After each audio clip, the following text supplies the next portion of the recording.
Wells period. And he came up with the idea to start in the present and then find a British flag on the moon when they got up there, which I thought was a great introduction. And then we flashed back into H.G. Wells' period of 1900. So we have to make modifications. Even in Greek mythology, you have to manipulate things. In Clash of the Titans, we wanted Pegasus to be a more important character, and if we had to account for him in other ways than the legends in Greek mythology, because actually he came from Medusa's blood after her head had been cut off.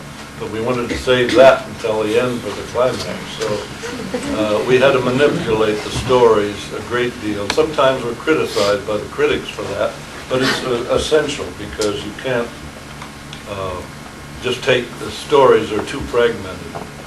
The Arabian Nights are incidents that you have to tie together in some way. So that's all developed in the screenplay. Sometimes we rewrite the screenplay 3 or 4 times, or maybe 5 writers on it, and only the last one that writes it gets the screen credit.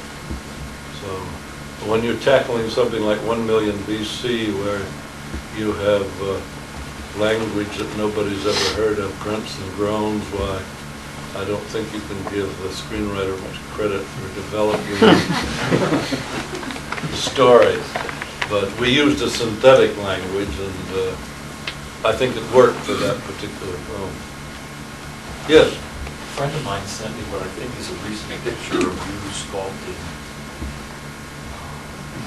one of the creatures from your film. Have you been doing that, and are they going to be cast in bronze and available to fans such as us? Well, they're pretty expensive. Only pop stars have bought them so far. If you put an earring and a long hair wig, maybe and get a guitar. But they're very expensive because they are made in bronze. I have been restoring a lot of our old characters because I had to cannibalize a lot of them.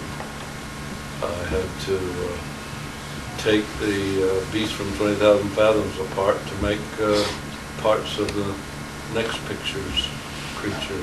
The Ymir became the second Cyclops, and Lord knows what octopus tentacles became dinosaur tails later. We had to cannibalize them, so there are few left.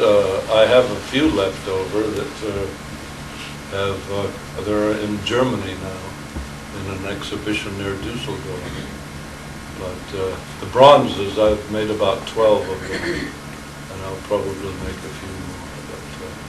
But I'd like to keep some sort of record of the creatures that we had in all these films.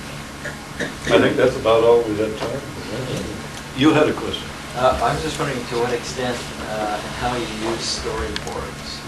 Oh, we always use storyboards, definitely, yeah.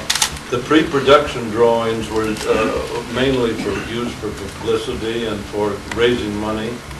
And then when we got the final script, I would make my own storyboards of all the effect shots. We wouldn't storyboard the whole picture, but just the effects part.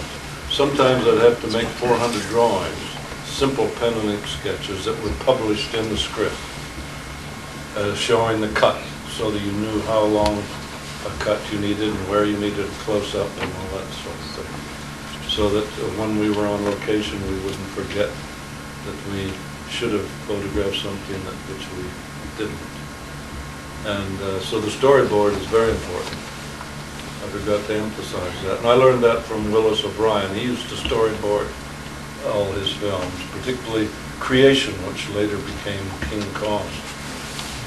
I've got the storyboards on that, and that was quite thorough. The whole picture was storyboarded. Of course, cartoon storyboard all the time, so essential to do. Are any of those storyboards in the city? Are they still around? Some of them, yeah. Mm-hmm. Some of them got wet when I packed them in my mother's garage and the roof leaked, but I still got a few left. Well, I think that's all.